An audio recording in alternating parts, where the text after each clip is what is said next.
Thank you, Steve, for that introduction, and of course, a very good afternoon to all the distinguished panelists and delegates listening to me today. So I'm right as Steve mentioned. My name is Aparna, and I come from Gulftainer Company Limited. I would like to start off my presentation here so that I can take you through what I've got to speak today.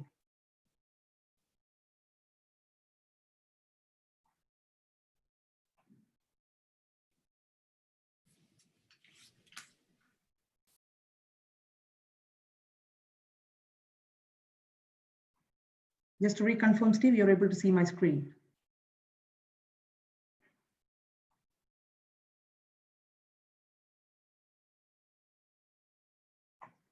So before we get into the topic of what are the strategies we have implemented within Gulftainer, first I would just like to give an introduction about who we are and what we do. So Gulftainer, been established in 1976. It's a 40-plus-year-old company, and from the start, a very well developed and very well robust processes that's been put in the company. And in 2010 is the inception of QHSE as such.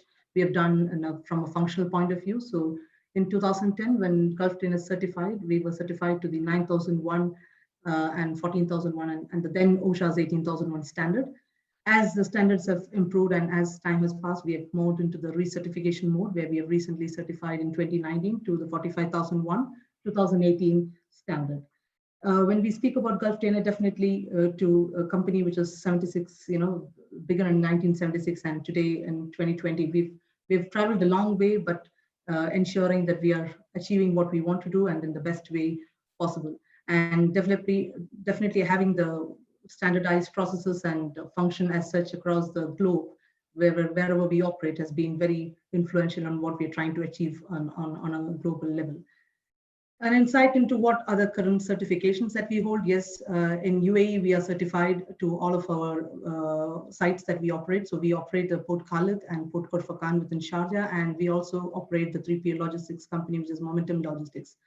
And when we say we are also operating globally, then definitely we do operate the Iraq container terminal in Iraq, and we are certified by Bureau Veritas in that particular site. And we also have a dedicated transport company, which is Avalon General Land Transport, which is also certified to all three standards. So that's a kind of an insight into what QHSE as such and the certifications are within our company and the sister companies. Moving on into some of the programs or the accolades that Gulftainer has won. Right from 2010, Gulftainer has been participating in the ROSPA Awards, which is a very prestigious health and safety award, as well as the British Safety Council Award. We are also prestigious members of these distinguished organizations. And the recent certifications and programs that we've had, we have been awarded with the Gold Award in our health and safety performance, which speaks for itself. We have moved in from a bronze level to the gold level today, and we've been able to consistently maintain that for the last 3 years across the globe. So we've been able to get that accolade from the various performances or the excellence that we've been able to bring in within our management systems. Definitely, pandemic has affected everybody, and so is Gulftainer. We've been operating within the same global level. So earlier, I would definitely say before the pandemic, we would be having a more of not a 80% contact or a 20% contactless approach, but wherein the pandemic has taken a completely 360-degree turn, wherein we give a lot of importance for the actual safety and hygiene concern before the actual productivity and throughput. We do not compromise on our productivity levels or the performance levels across the globe, but we definitely take safety and hygiene as a major concern prior to the previous period. And definitely, unlike like similar to every other company, we have also gone through a tough time in terms of how we are able to manage staff, but having the robust processes and dedicated team and a very committed approach, top down or bottom up from the management levels, we have been able to manage the performance levels and to do what we are supposed to do to our customers as well as to the global operations without any hindrances. Moving on to some of the few initiatives or the strategic moves that we have done as a part of our approach to handle the pandemic.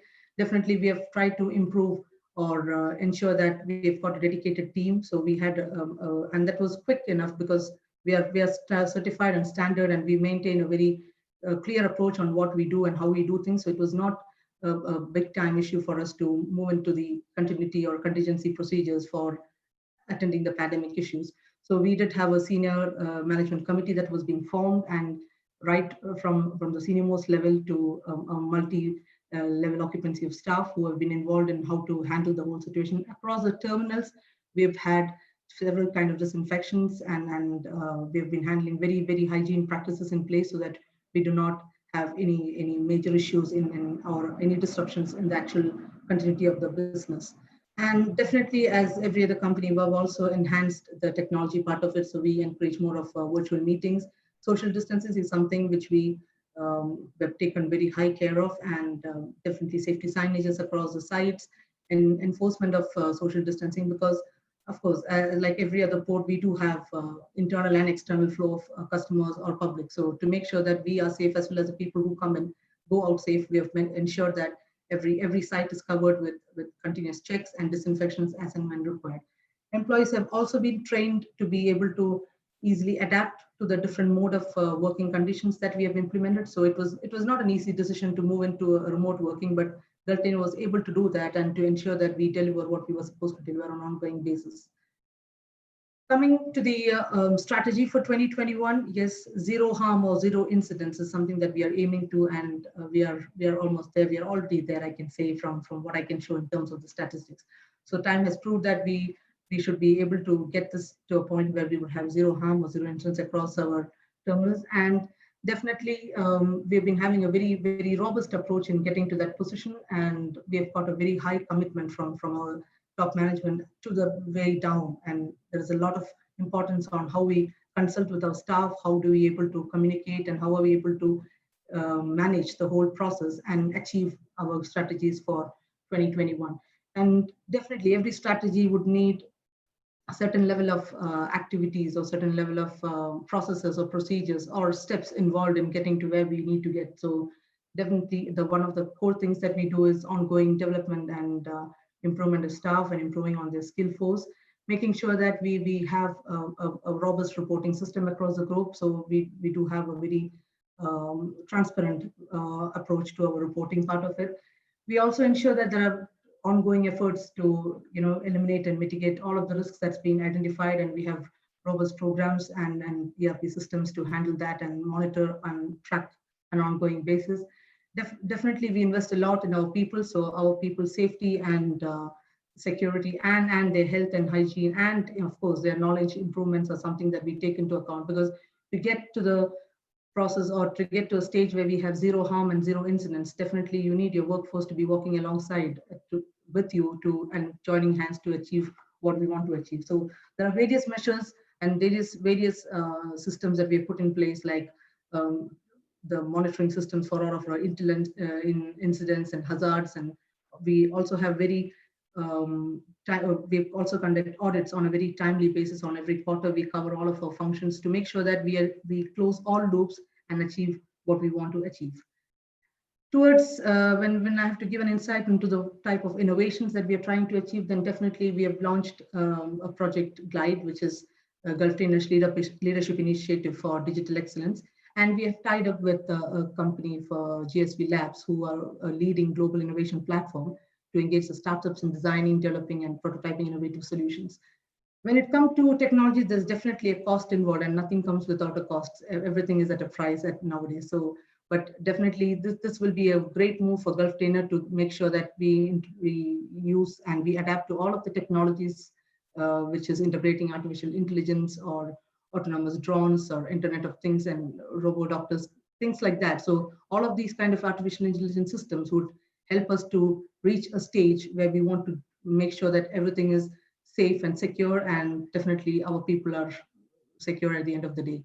And innovation is something that's taking the most important view at the moment, and everybody's moving towards a highly digitally competitive world. So definitely we would not be want to do anything that will not be able to reach where we want to reach. So we are definitely improving on all our platforms that we have within the port industry, and to make sure that globally we are on the same page as every other port operator in the world. And to close my presentation, of course, strongly believe that good health is what we need at the end of the day, and that comes with good health is true wealth, as we call it. And definitely, we would need to make sure that our people are safe professionally and personally, and they come out safe and they go out safe, because safety is definitely everybody's responsibility. And to get there, we should do everything from a preventive or a proactive mode, and not wait for something to happen and then take a turn on that or an action on that. So we purely believe and move things in the most preventive way to make sure that we achieve the zero harm, which is our main strategy for 2021. That's all from a presentation point of view. Any questions, Steve? Aparna, thank you so much for that, for taking us through that at breakneck speed. I think I managed to keep up with you. And also for keeping to time. As AJ said, please do type in your questions into the Q&A box. Our speakers have put a lot of time and effort into putting their presentations together. There's no such thing as a stupid question, although we can't guarantee the same with the answers. But we do have one question from Bhuvaneshwara, who's asking, I think this is for you, Aparna. He's asking, what do you mean if by UQLC, if he heard the acronym correctly? Yeah, UQLC basically stands for Umqarsa Logistics Center, and that is the logistics center we operate in Iraq. So it is one of our container logistics center where we have operations on, which is handled by Gulftainer group of companies. Yeah. Okay, thank you very much. Just before we move on, I mean, interesting to see that you've moved from an 80-20 to a 20-80 contactless approach, which is pretty significant in terms of figures. As all the companies here today go through that very same process, where you are more remote in terms of your relationships with your staff, how do you maintain the right safety culture? So again, when you say safety culture, we believe that it is everybody's, as I rightly mentioned, it's everybody's responsibility and accountability to be safe. So moving into a remote condition was definitely, we've ensured that we do not have, basically at the head office, when we say we do not have more than a 30% occupancy, that was a first step towards the implementation of the remote working condition. And safety culture is something that is not built in a day. So we've been implementing and we have been ensuring that there's a lot of concepts, especially on the behavioral part of it. So we do have a behavior-based safety policy which has been implemented and it's been tracking. So people do take that extra step to make sure that they are safe at the end of the day and when they close the operations for the day. So it is not something that is driven by a department, but it's driven by everybody, or else we would not be able to achieve what we are supposed to achieve. So we've taken a lot of effort to improve on the behavioral part of the staff that we have on the site, and to make sure that they think and they act safely by on themselves, rather than somebody telling them at the end of the day that you have to be safe. So it's more on the behavioral things that we have invested and make sure that people are trained and the skill set is kept up to date so that they're able to do what they're supposed to do. Okay, so it's about individuals taking ownership of their own, of their own safety. Yeah, and in Gulftainer, I can confidently say that every single staff, irrespective of their designations, are allowed to stop unsafe acts if they see something. So they do not have to wait for any kind of an authority or an authorization from someone to decide at the end of the day whether they should see or stop an unsafe act. So it is an onus within themselves, which has helped us to make sure that we have achieved what we have been able to achieve. And I can confidently say that we have been passing through a time where we have had 0 LTIs, which is one of the remarkable things that we've been able to achieve over a period of 30 months for Port Khalid, Port Korfakan, and for almost 15 to 16 months for Port SET. So we have been able to do that. We'll not be able to do that without the support of the staff and the people involved. So that's one of the statistics that we've had, 0 LTIs.